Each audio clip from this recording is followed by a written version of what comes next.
어제 여러분 뭐 윤석열 측 변호인들이 외신 기자들 상대로 해서 기자회견 간담회를 열었지 않습니까? 네. 그래서 무슨 얘기를 했느냐? 제일 황당한 얘기가 평화로운 계엄령이라는 얘기를 했거든요. 참요. 근데 이 평화로운 계엄령이라는 얘기는 국내 언론들은 다 썼어요.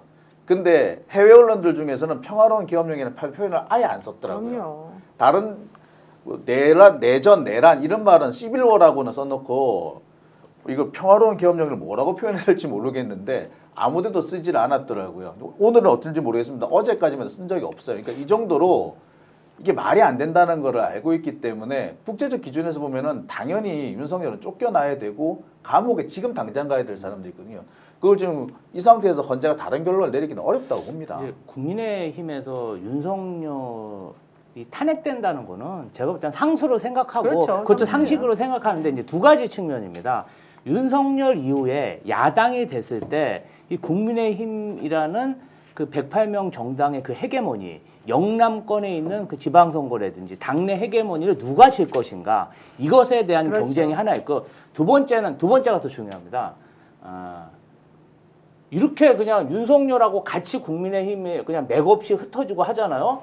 그러면 윤석열만 사법으로 가는 게 아니라 본인들도 다 사법으로 다 같이 민주당과 죽는 거죠. 수사기관에서 사정없이 수사할 것이다. 지금 사실 뭐 계속 그 특검을 반대하면서 명태균 관련된 수사는 빼기로 하지 않았습니까? 그래서 시간을 지연시키고 그 다음에 국민의힘 지지층을 결속시켜서 뭔가 이제 그 성을 쌓을 시간을 만든 후에 본인들한테 오는 그 사정의 칸날은 피해 보겠다.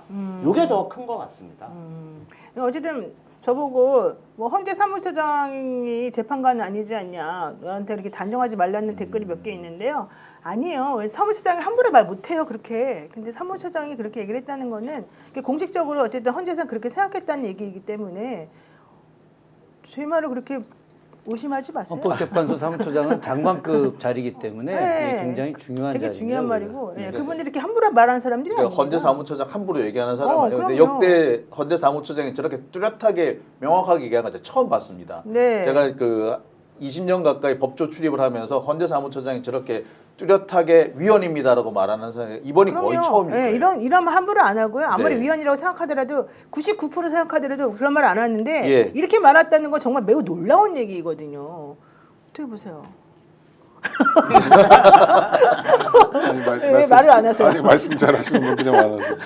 그러니까 저는 헌재에 대한 의심은 없어요. 왜 그러냐면 네. 물론 뭐 우리가 딱 또 윤석열을 통해서 기괴한 모습들을 많이 봐서 그렇긴 하지만 지금 변론 준비기를 보내는 태도도 그랬고요. 그 다음에 변론 기일을 정하고 일주일에 2번씩 심리를 하잖아요. 네. 자기들끼리 평의까지 하면 일주일에 3번을 하는 건데요. 페이퍼 읽는 시간까지 하면 아무것도 안 하고 이것만 하겠다는 거거든요. 일단 이 태도가 굉장히 바람직합니다. 왜냐하면 국민들이 지금 사실상의 무정부 상태에서 여러 가지 고초 곤란을 겪고 있거든요. 헌법기관이 적극적으로 국민들의 고통과 연대하겠다는 모습인 것 같아서 굉장히 바람직해 보이고요. 전 그래서 한 2월 중순, 늦어도 2월 말까지는 탄핵 심판이 끝나고 인정이 될 거다, 인용이 될 거다.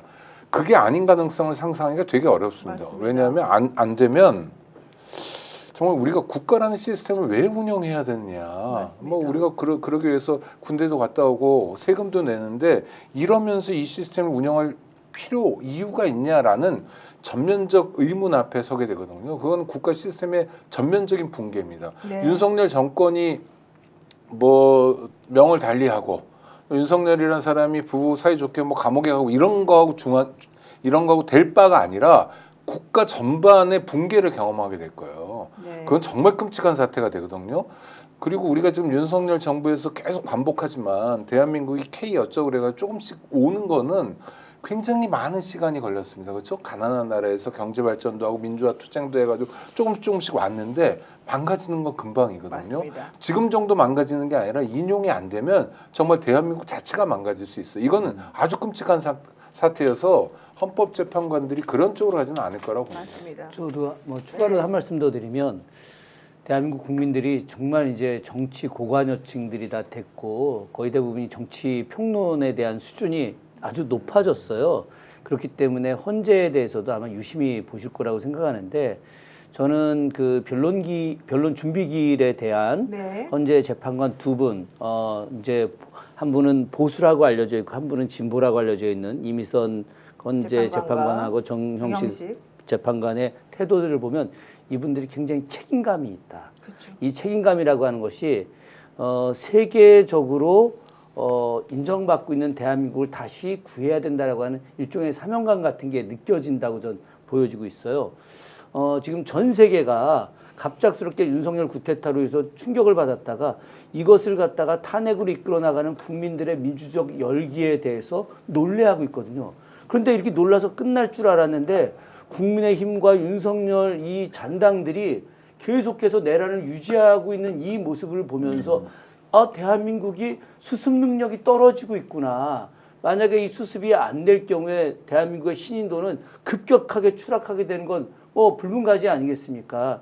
그런 과정에서 대한민국의 신인도를 다시 살리는 길은 헌재가 빠르게 판결을 내리고 다시 정상화의 길로 가게 만드는 것인데 이걸 헌재 재판관들이 알고 있는 거예요. 네, 맞습니다. 그렇기 때문에 아까 오창희 우리 국장님 말씀대로 저는 헌재가 2월 말 안에 빠르게 이 문제를 해결할 것이다. 그렇게 하지 않으면 대한민국은 더 혼란 속으로 빠져들어가게 될 겁니다. 네, 지금 자막 나오는 것처럼 탄핵 속도 빠르다는 일축 주장에 대해서 헌재는 노무현 전 대통령 그리고 박근혜 전 대통령 때보다 지금 더 철저히 하고 있다 이렇게 얘기하는데 실제 노무현 전 대통령 같은 경우는 63일 걸렸고 박근혜 전 대통령 같은 경우도 90 며칠 걸렸었지 않습니까?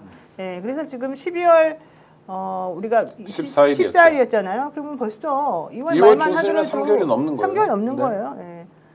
아니 2개월, 1월, 2월이니까 그러네요. 60일 넘는 거죠. 네. 사법부가 저렇게 정치권이 얘기하는 것에 대해서 일일이 반박하고 이렇게 재판 일정도 빨리 가져가는 거 저 처음 봤는데요. 헌재나 사법부 입장에서 보면 23년 9월 달에 이재명 대표에 대한 구속영장을 기각시켰잖아요. 그리고 강서 선거에서 윤석열이 대패했고 11월 달에 그 여인영 비롯해서 그 사령관 4명을 임명을 한 겁니다. 네. 그때부터 사실상 계엄을 시작한 건데 최근 드러난 공소장에 보면 그런 거잖아요. 이 사람들이 사실은 그 총선에서 져서 1차 타켓을 중앙선관위로 했지만 만약에 이번에 지금 탄핵에 살아나갖고 윤석열이 두 번째 계엄을 시작한다면 제일 먼저 제 생각에는 대법관하고 헌법재판소부터 쳐들어가서 출마할 것 같은데요. 맞습니다. 네. 현직 대법관하고 전직 대법관, 현직 판사, 부장판사 전부 다 납치해가지고 고문하려고 했던 게 윤석열 정부입니다. 맞아요. 그리고 이 쿠데타에 실패한 이후에도 체포 영장에 대해서 당하고 윤석열 내란 수계 혐의자가 이것은 불법적인 체포 영장이라고 얘기하잖아요. 근데 여태까지 어떤 정치 세력, 어떤 위정자가 사법부에 대해서 위법적인 영장이다, 위법적인 법적 행동이다 이렇게 얘기한 적이 있나요? 맞습니다. 저는 가장 지금 떨고 있는 게 사법부라서 그렇게 큰 걱정은 안 합니다. 선관위원장을 케이블 타이로 묶으려고 야구 방망이로 협박을 하겠다. 하려고 했다잖아요. 선관위원장 여러분 잘 모르시나 보는데 대법관이에요. 노태학 대법관이에요. 현직 대법관이 현직 있잖아요. 대법관이에요. 그리고 전직 대법원장도 지금 체포명단에 들어있고요. 정말 별별 사람이 다 들어있어요. 자, 우와77님이 노변 지난번에도 3시 전에 체포된다며. 참 미안해요. 내가 저번에 말했잖아요.